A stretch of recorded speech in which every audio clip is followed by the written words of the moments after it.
Chapter 13. The Seaside. Diamond and his mother sat down upon the edge of the rough grass that bordered the sand. The sun was just far enough past its highest not to shine in their eyes when they looked eastward. A sweet little wind blew on their left side and comforted the mother without letting her know what it was that comforted her.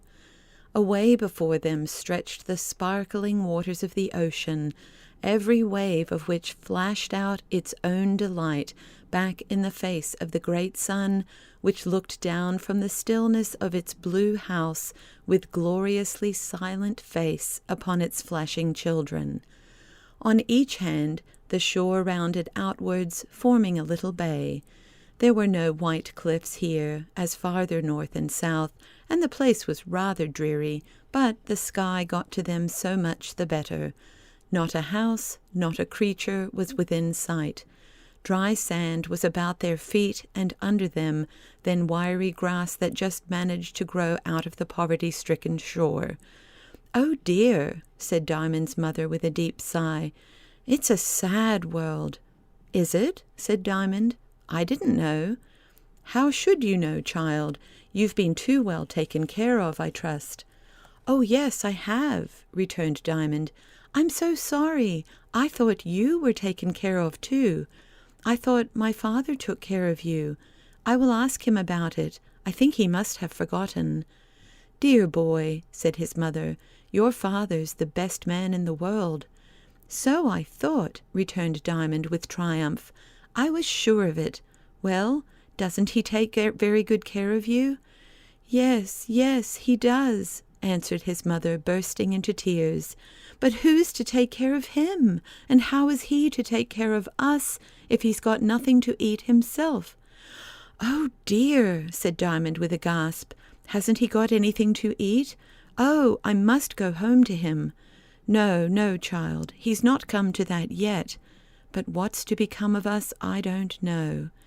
"Are you very hungry, mother? There's the basket. I thought you put something to eat in it." "Oh, you darling stupid, I didn't say I was hungry," returned his mother, smiling through her tears.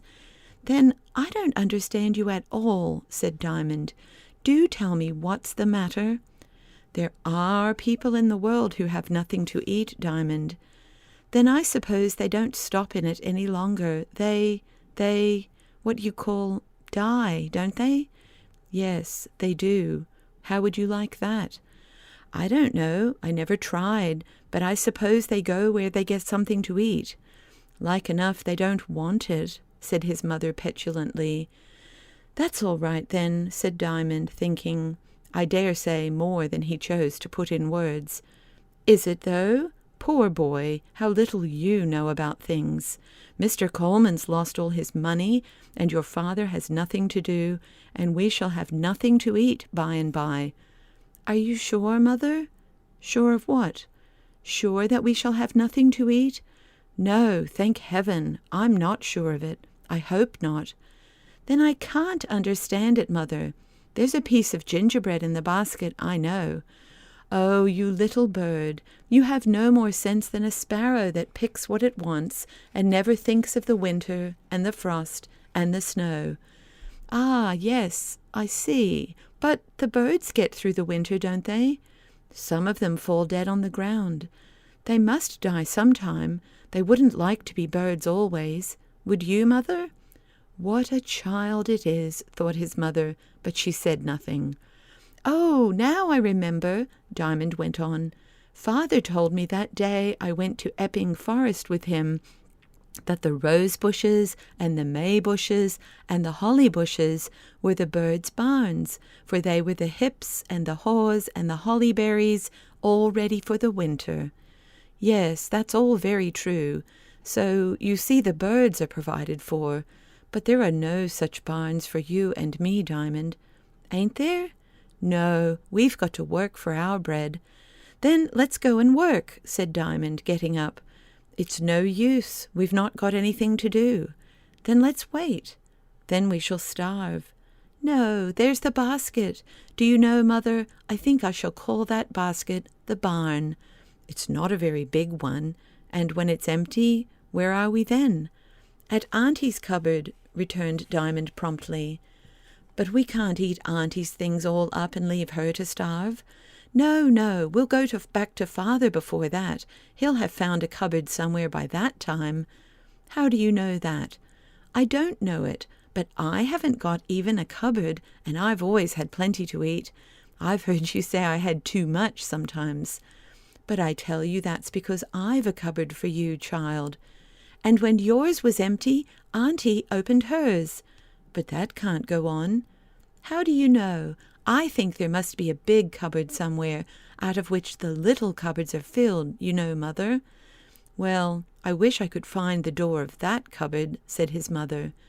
But the same moment she stopped and was silent for a good while. I cannot tell whether Diamond knew what she was thinking, but I think I know. She had heard something at church the day before which came back upon her. Something like this, that she hadn't to eat for tomorrow as well as for today, and that what was not wanted couldn't be missed.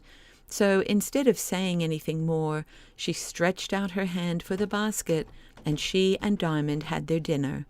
And Diamond did enjoy it, for the drive and the fresh air had made him quite hungry, and he did not, like his mother, trouble himself about what they should dine off that day week. The fact was he had lived so long without any food at all at the back of the North Wind that he knew quite well that food was not essential to existence, that, in fact, under certain circumstances, people could live without it well enough. His mother did not speak much during their dinner. After it was over, she helped him to walk about a little, but he was not able for much and soon got tired. He did not get fretful, though. He was too glad of having the sun and the wind again to fret, because he could not run about. He lay down on the dry sand, and his mother covered him with a shawl. She then sat by his side and took a bit of work from her pocket. But Diamond felt rather sleepy, and turned on his side and gazed sleepily over the sand. A few yards off he saw something fluttering. "What is that, Mother?" he said. "Only a bit of paper," she answered.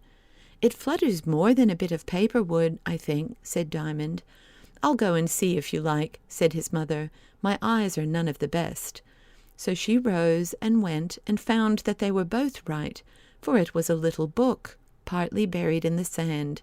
But several of its leaves were clear of the sand, and these the wind kept blowing about in a very flutterful manner. She took it up and brought it to Diamond.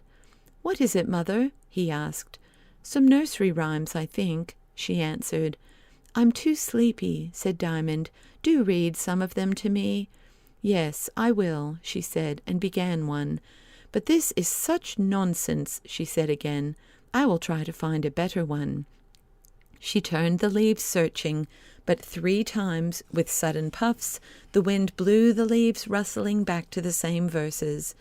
"Do read that one," said Diamond, who seemed to be of the same mind as the wind. "It sounded very nice. I am sure it is a good one." So his mother thought it might amuse him, though she couldn't find any sense in it. She never thought he might understand it, although she could not. Now, I do not exactly know what the mother read, but this is what Diamond heard or thought afterwards that he had heard. He was, however, as I have said, very sleepy, and when he thought he understood the verses, he may have been only dreaming better ones. This is how they went. "I know a river whose waters run asleep, run ever, singing in the shallows, dumb in the hollows, sleeping so deep. And all the swallows that dip their feathers in the hollows or in the shallows are the merriest swallows of all. For the nests they bake, with the clay they cake, with the water they shake from their wings that rake the water out of the shallows or the hollows, will hold together in any weather.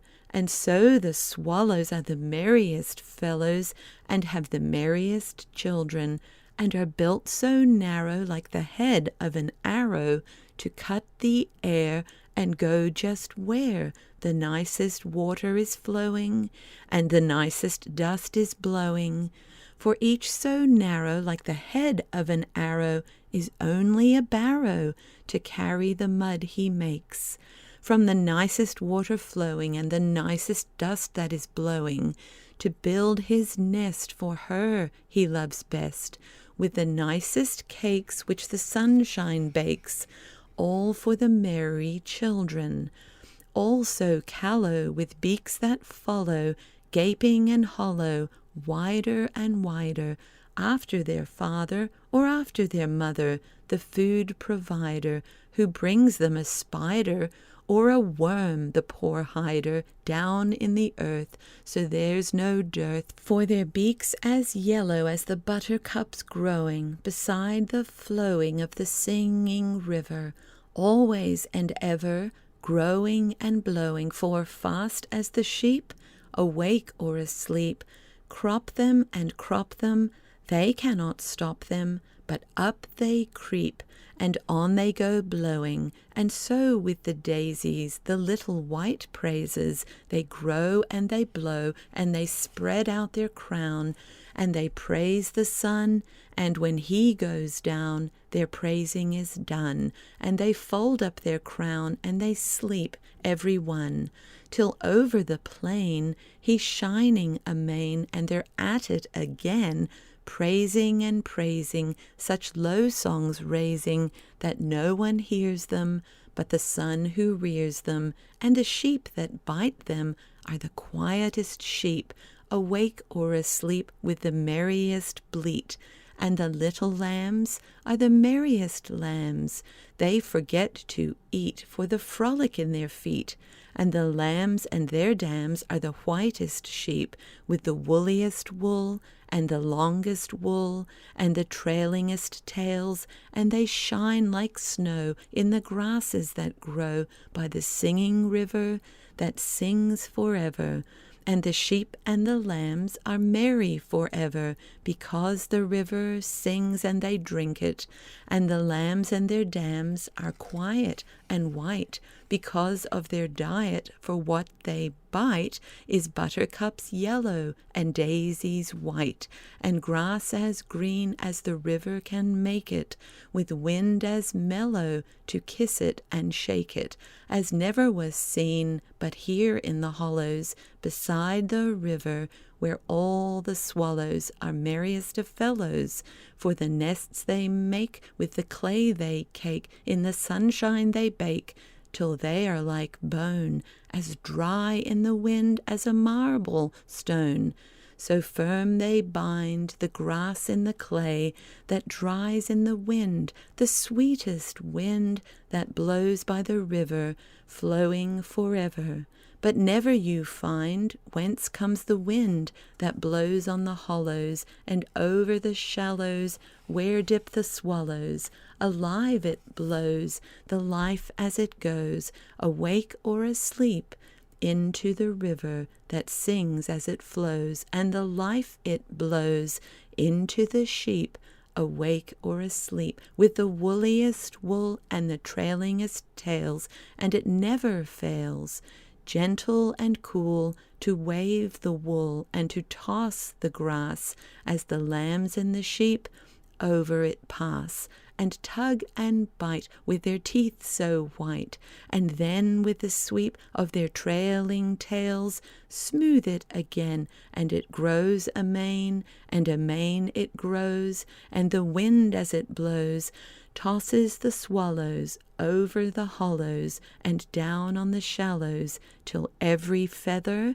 doth shake and quiver, and all their feathers go all together, blowing the life and the joy so rife into the swallows that skim the shallows, and have the yellowest children, for the wind that blows is the life of the river, flowing forever, that washes the grasses still as it passes, and feeds the daisies, the little white praises, and buttercups bonny, so golden and sunny, with butter and honey, that whiten the sheep, awake or asleep, that nibble and bite, and grow whiter than white, and merry and quiet on the sweet diet, fed by the river and tossed forever by the wind that tosses, the swallow that crosses over the shallows, dipping his wings to gather the water and bake the cake that the wind shall make, as hard as a bone, as dry as a stone. It's all in the wind that blows from behind, and all in the river that flows forever, and all in the grasses and the white daisies, and the merry sheep, awake or asleep, and the happy swallows skimming the shallows, and it's all in the wind and blows from behind. Here Diamond became aware that his mother had stopped reading. "Why don't you go on, mother dear?" he asked. "It's such nonsense," said his mother. "I believe it would go on forever." "That's just what it did," said Diamond. "What did?" she asked. "Why, the river. That's almost the very tune it used to sing." His mother was frightened, for she thought the fever was coming on again, so she did not contradict him. "Who made that poem?" asked Diamond. "I don't know," she answered. "Some silly woman for her children, I suppose, and then thought it good enough to print. She must have been at the back of the north wind some time or other anyhow," said Diamond. "She couldn't have got a hold of it anywhere else. That's just how it went." And he began to chant bits of it here and there, but his mother said nothing for fear of making him worse, and she was very glad indeed when she saw her brother-in-law jogging along in his little cart. They lifted Diamond in and got up themselves, and away they went, "Home again, home again, home again," as Diamond sang. But he soon grew quiet, and before they reached Sandwich he was fast asleep and dreaming of the country at the back of the north wind.